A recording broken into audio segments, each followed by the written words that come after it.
And all right, it's live, Mr. Matt. Sweet. What's up, Matt? This is Matt. And it's other Matt. How are you today? Long week Good. last. Last week was a long one. Last week was a long one. So let's jump into it, man. What's today? Today is October 7th. So last week we spent the entire week. Well, not the entire week. We spent Monday, Tuesday, Wednesday dealing with a breach, which Right. we're going to talk about in a sec. Yep. And then on Friday we had what we thought might have been a breach, but wasn't a breach, but still got yeah, exercise in making sure it wasn't a breach. exactly. So Yeah. real quick, in case anybody decides to watch this on a video recording later, I'm Matt from MindCore. I'm the CEO. Matt Johnson is our Chief Information Security Officer. He's been working with us for 8 years. I was going to say 10, but we'll go with 9. I'll meet you in the middle. Okay. And you know the interesting thing, dude? We think about when you and I first started doing this together. When we first met, I mean, it was like a whole different world.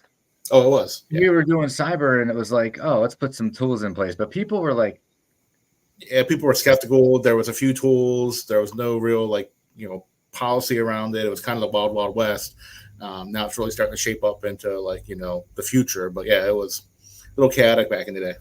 and we weren't seeing very many hacks. I mean, we would talk about, give good advice to people, and we help a lot of clients with putting systems in place to be preventative. And if you think back, like, I don't know, even up until like 3 or 4 years ago, it was very difficult to get people to agree because there was no budget for it. And it was always like, oh, it's not going to happen to me. And you only hear about it with big companies. Now, fast forward to now. And like you were just saying, like in the past 2 months, we've seen 3. Right. And this is clients that we deal with. Some of them have the right things in place and some of them don't. They don't take the advice. But the one that we had that happened last week was an interesting one because it was the same exact threat actor that we talked about on the last live that we did, which was 2 weeks ago. Right. So in that that organization is called Akira, right? A-K-I-R-A. Yep. And they're pretty well known. I mean, they've been around for like 3 years. Yeah, they've been around for a couple of years. They do a lot of brute forcing into people's networks. They're very good at getting in. I guess you would say the best thing about a hacker is they're very honest and they do what they say they're going to do. So far, every time I've seen them, they've always negotiated the settlement. Once they've been paid, they always delete the files and give the decryption tools. They do give a security report, but the security report now I've seen 4 of them and they're all exactly identical. So, but they're just giving you a canned turn on MFA, don't answer suspicious emails, yada yada yada. I have one that I'm going to show in a minute, but before we do that, maybe we could just talk about like what happened. And by the way, when we do get to it, it is interesting that at the end they actually send us something with recommendations. They tell us how. We don't know if it's true, but they give us a list of things that are risks that you should be aware of, like what they're looking for, and they actually tell you how they got in. And you're right. We now know that organization is very trustworthy, even though they're a criminal organization. We know now, having dealt with them so many times, that when we negotiate with them, they do negotiate in good faith, and they do give you what they promise you. We've never once had them not do that. Right. So let's. So what happened last week? So last week on Monday, it was Monday morning. I think we first were alerted that one of our clients started to see servers weren't working. They're just like, yes, things aren't working. Right. So as soon as we log in, we say, oh my God, like there's things encrypted. Of course we have the ransom note. And in this case, they encrypted, what was it? A couple of hosts. Yeah, it's a couple of 3 out of 4 or 5 ESXi hosts. So not all of them. So we do think that the containment we did, as soon as we saw it, stopped them from getting all the hosts. We got in quick. I mean, we actually responded quickly to this one. Mm-hmm. And in this case, it wasn't even that we got an alert, because this particular client didn't have certain things in place that would have alerted us sooner. So it was more that they just noticed something wasn't working. And we jumped in and we immediately saw, like, hey, this doesn't look right. Like, what's going on here? You could probably speak more to what we saw initially, but we locked it down pretty quick. Yeah, we locked it down within, I'd say, a few minutes of being alerted onto it. We basically stopped all incoming traffic so that nothing could get from the internet into the machines. I think that did two things. One, it stopped them from taking data because they told us they didn't take any data, and two, stopped so we didn't encrypt all of the ESXi hosts, which wound up being beneficial in the recovery effort. Yeah, I mean, it's funny because we did a recovery. What was the one we worked on? That was about a month and a half ago, where we had them back up in an hour.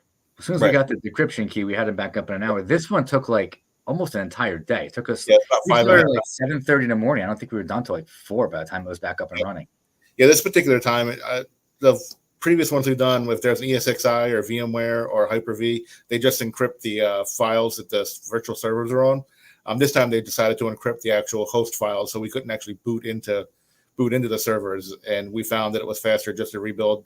We were going to rebuild them anyway. We're just trying to boot into them and decrypt them to get them up and running, but we found it was just faster to start rebuilding the servers and reattach all the storage from there. So let's talk for a sec. So for the people that have no idea what we're talking about that may watch this one day, this organization is called Akira, and I mean they've been around for a while, and they pretty much do the same thing to anybody that they get into. They get into your systems, they encrypt all your servers. They typically encrypt your computers too, and they will take the data. You know, they'll I guess the word is exfiltrate. You know, they'll pull the data off, and then you'll find a nice shiny ransom note.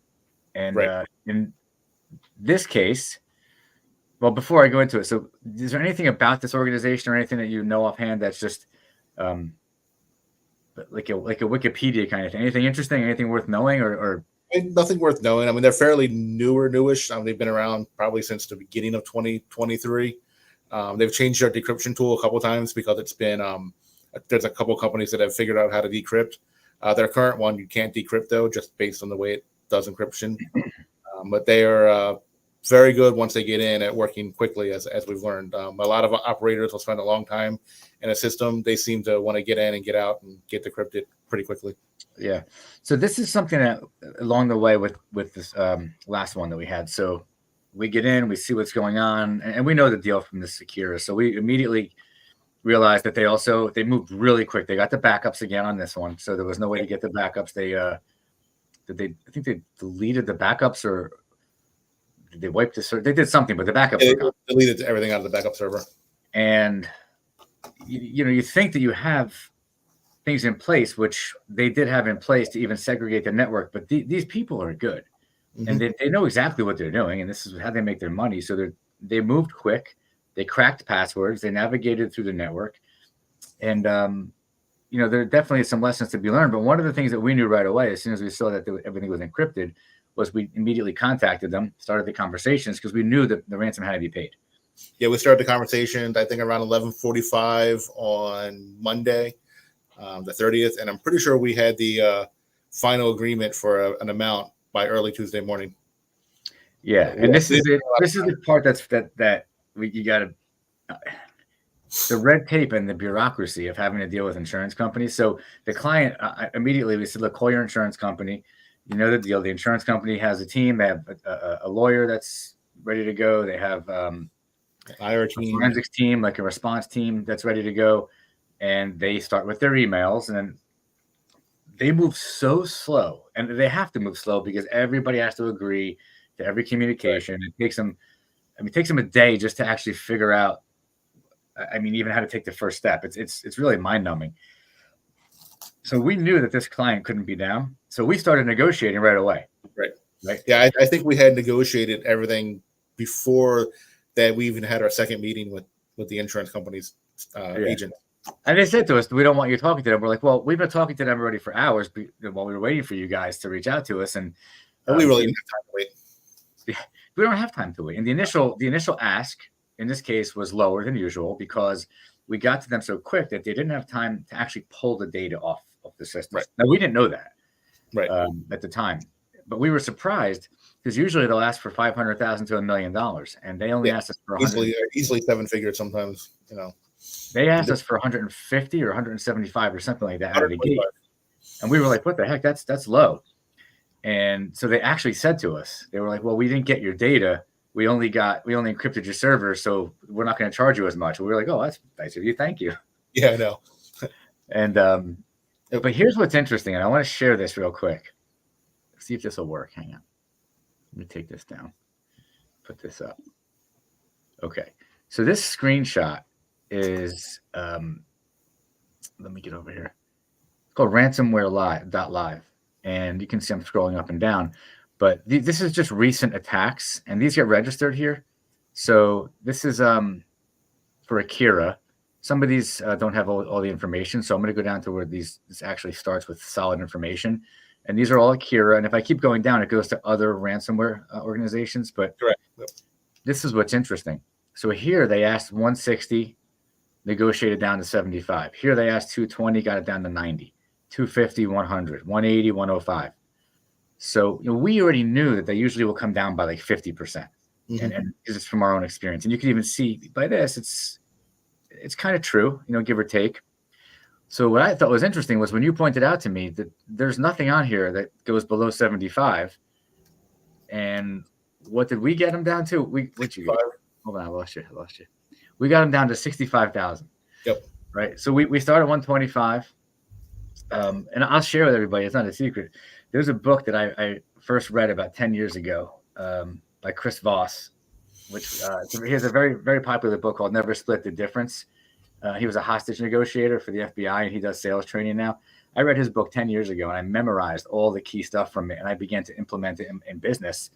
And to the point where it's just the way that I talk, and it's just the way that I think. It just became, and now people around me start to use the same, same style, and it just helps you move conversations along much easier.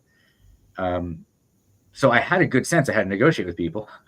So while the insurance company's telling us, hey, we'll get together on a call, I just started using the tactics that I learned, and you're typing, you're going back and forth with the guy. I'm telling you what to write, and we went 125. I think they came down. I think we initially offered 25. And what the guy say to you? That's an insult. He basically told me that if I wanted something, come back with something real. So we're like, all right, that's too low. So I think we still, then we moved up. I knew our goal was 65,000. That was 65. Right. So we went up to, we went What to the 50. So we went to 50, but they went from 125, I think, down to 110, right? Yes. And then we came back with something we couldn't budge, and they came down to they reiterated 4 times they wouldn't go below 100. Right. And then they went to 100, right? Right. Or something like that. And then we went up a little bit more. We went up to 55. Then they came to 90. They came to 90, and I'm like, just go for it. Let's just go for the 65. I don't think they're going to do it. And I told you whatever to write. And we're on the phone with the insurance company. They finally organized their call. We're on the phone with like 8 people, the insurance people, the lawyers, everybody. And they're like, okay, we're going to start to begin the negotiation. And they asked you for the information. They asked you for the portal to start the conversation. And as we're talking, you're like, well, we're done. They just came down to 65. And everybody was like, what? Mm-hmm. Yeah, you weren't going to get them lower. Everybody on the phone agreed. They couldn't even believe they came down to 65. They've never seen this organization, no matter what they started at, come down to 65. And so you can see on the screen here, the lowest one that we even see here is 75. So you had a very good comment, which I thought was great. You're like, we should put on our website that we just do like ransomware negotiation now. I know. And I think we're getting pretty good at it. Yep. I don't necessarily think that we should be good at it, but if you got to be good at it, at least you can help people save money. Now, let me just show everybody. You have to be good at it. This is what it looks like. Okay, you can see that they start a conversation. Now, you did communicate with them on the dark web, right? It is. Well, so through a Tor browser, yeah. Okay. And you can see that you go back and forth like in a chat, and it does take a little while, but this is what goes on when you're trying to negotiate the release of the hostages, so to speak. This is how we try to get the money down. So it worked. And let me get rid of this. Hang on a sec. Okay. So the other thing that I want to share is, I'm going to pull that. I might not be able to see this, but if you can, this is actually, so after actually, let me take this out for a sec. So after we agreed on the amount, then the insurance company took another, probably till I think the next morning. They took another 5 hours to run through all their checks to be able to pay them, which I get, but time was so the insurance company pays, and we're like, okay, and they're still moving slow as molasses. So I said to you, I'm like, just watch that chat. We're not Yeah. waiting for the insurance company. We need that decryption key as fast as possible. So exactly as we expected, the insurance company was like not paying attention. You see Yep. them, you're watching, they respond, you grab the key, bring it back to the team, and next thing you know, we start to go and look to decrypt. And then we ran into a pretty, some really challenging situations. Right. It was not straightforward. You needed to know Linux. You needed to really. We had a team of 5 people working on it, and we were doing really, really well. But to their credit, there was one guy that was with the not the insurance company, but the firm that they bring in. Yep. What are they called? It's like a response company. Yeah, incident response company. Yeah, and so the one guy knew Linux real well, hops on with us, helped us get through some of the barriers we were facing. And little by little, it's such a slow process, but we chipped away. And I think by 4:00, we had everything back up. So we did.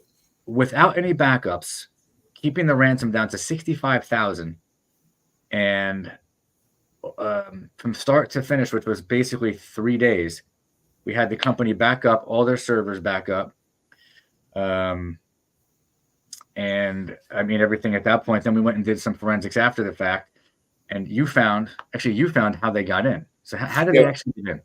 Yep. So what I found is a user. It looks like a user credentials have been compromised. Their VPN credentials. The threat actor logged into the VPN, had access to the network, found a development server that was being used, logged into that development server, which was still on the main domain, which is a pretty big no-no. But so once they were on that development server on the domain, they were able to run several threat actor tools to grab credentials and brute force and kind of work their way around, and then roll out the ransomware. Yeah. Now here's pretty straightforward. It really is. It's interesting because all this stuff mainly can be avoided, but even if it can't be, even if they figure out how they're going to get in, they get in. Excuse me. Once they're in, you can't make it so easy for them, right? Mm-hmm. And a lot of lessons learned every time we go through these with people. There's always lessons learned. And after the fact, at the very end, we got this message, right? So 24 or 48 hours later, they send, and this is actually what it looks like. It doesn't look as nice as the one I was showing everybody. It looks like this. What are they basically telling you here, Matt? Well, this is Akira's normal security report. They send this to everybody. The last 4 I've seen have been word for word. But what they're trying to tell you is that they purchased the access on the dark web, as they call it. And then they were able to use that to basically go in, break into your system. And then they say they spent weeks inside the network, but we know from this customer and the forensics afterwards, maybe a day that they were in the system, probably less. Then they go through the recommendations that any security company will give you: strong passwords, MFA wherever, make sure you have patching, all up-to-date software version. So they're really just trying to, they're giving this to look like they're providing a service after. But realistically, they're giving you a list of the most common ways people get in. They are. Yep. And they're telling you, like, solve this problem. Yeah, solve these 5, 7. Solve this, right? Yeah. I'm actually going to screenshot this and send it to all my clients who are still resisting putting things in place.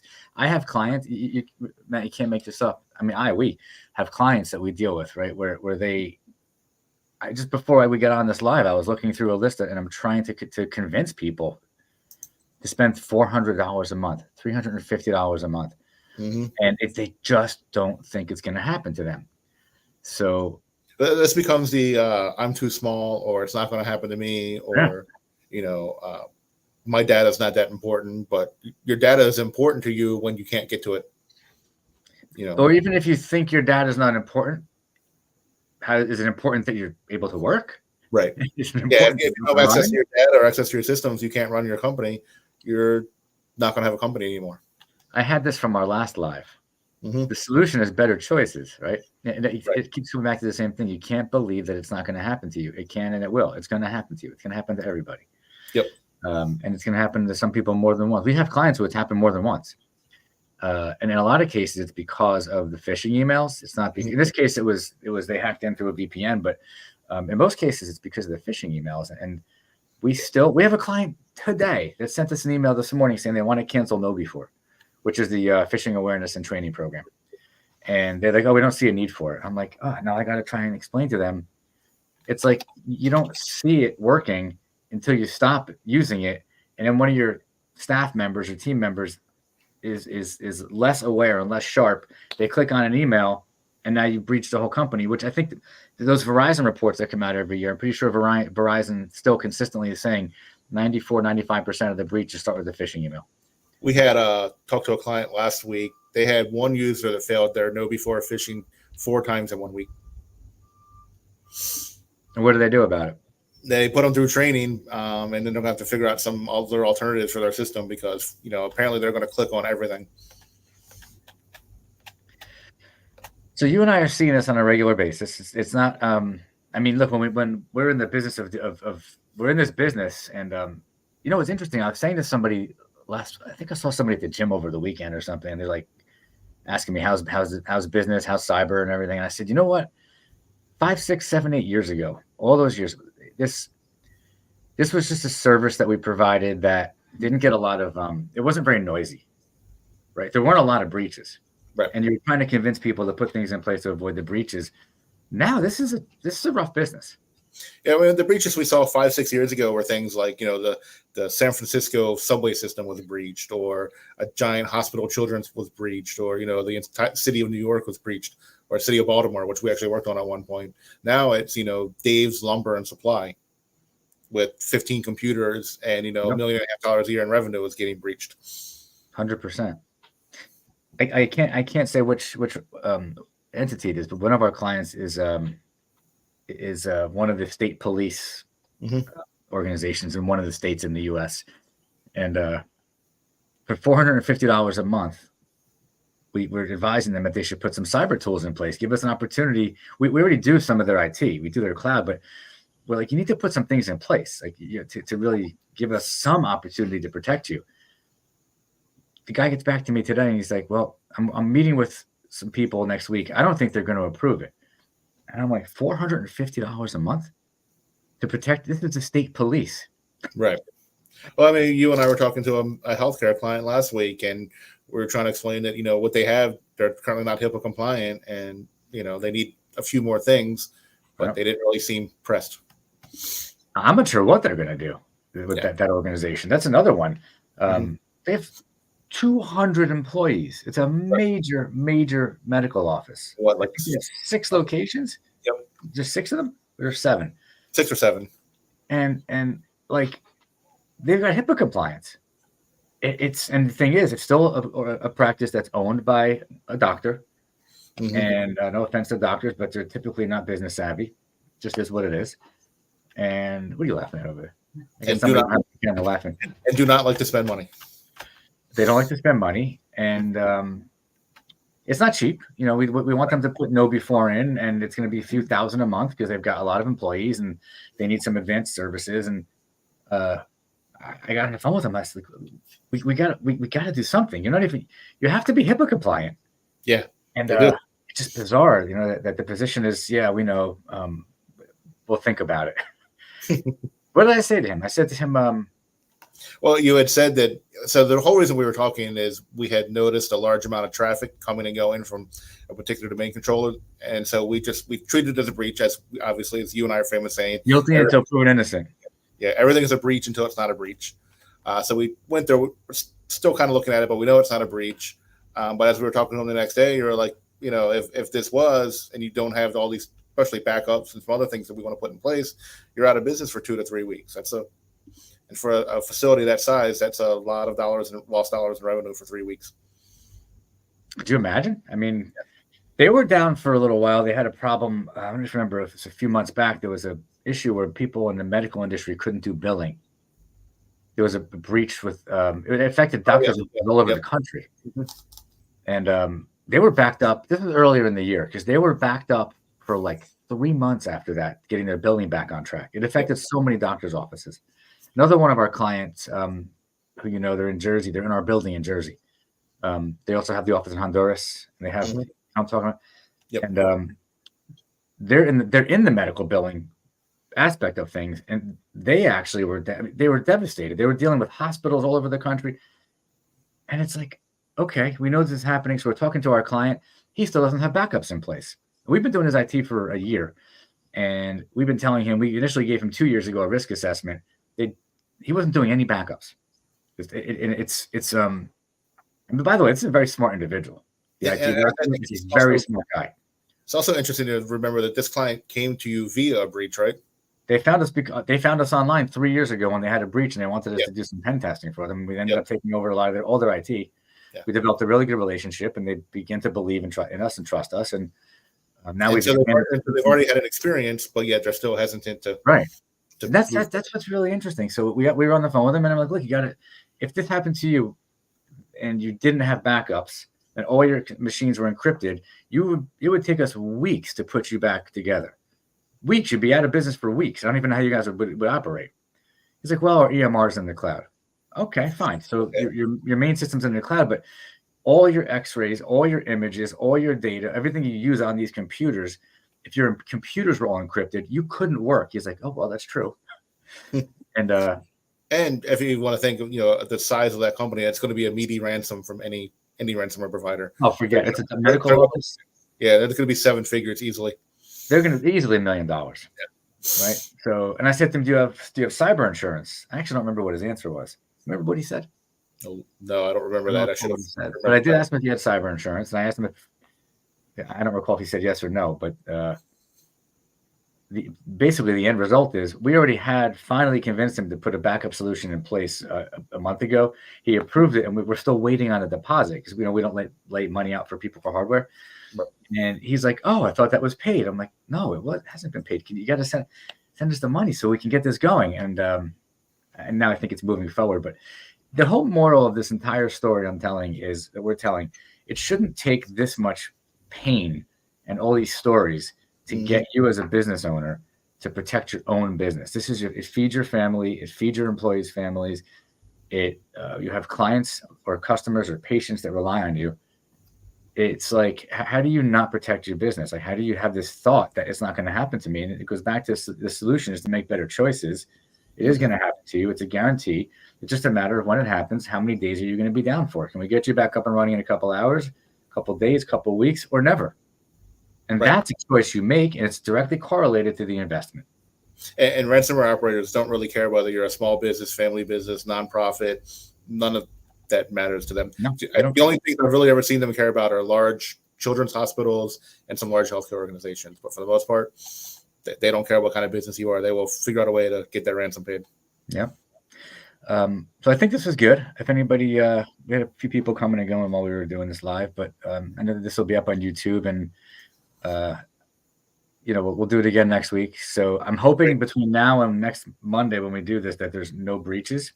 Yeah, we had to skip last Monday because of said breach. Because of the breach, we were all like, yeah, we couldn't jump off for a half an hour to jump on this, but yeah.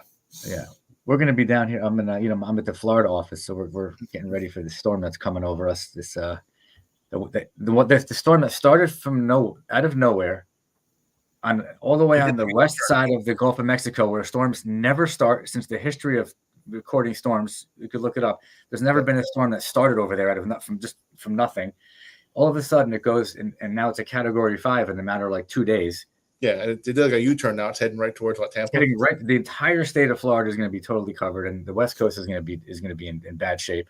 Mm-hmm. So, we're going to be dealing with that down here. So, certainly hope there's no cyber breaches. Yes, in the next few days. Yep. All right, my friend. Well, we're going to talk about something new and exciting next Monday. Yeah, next weekend we'll have a different topic than Akira. We'll pick something different than Akira, but hopefully anybody that watches this, you found this valuable and interesting. And if nothing else, whenever you watch this, whether it's today or it's a year from now, I hope it inspires you as a owner or a decision maker to protect your business, to make good choices, and to not think this will not happen to me. It will happen to you. Don't be the one responsible for bringing the company down.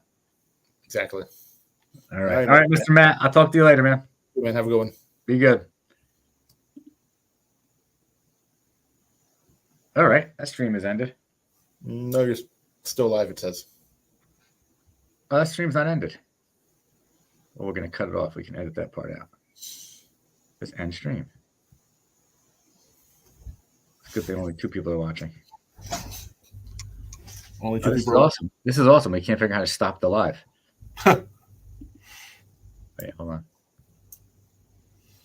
End stream. End stream. Who cares?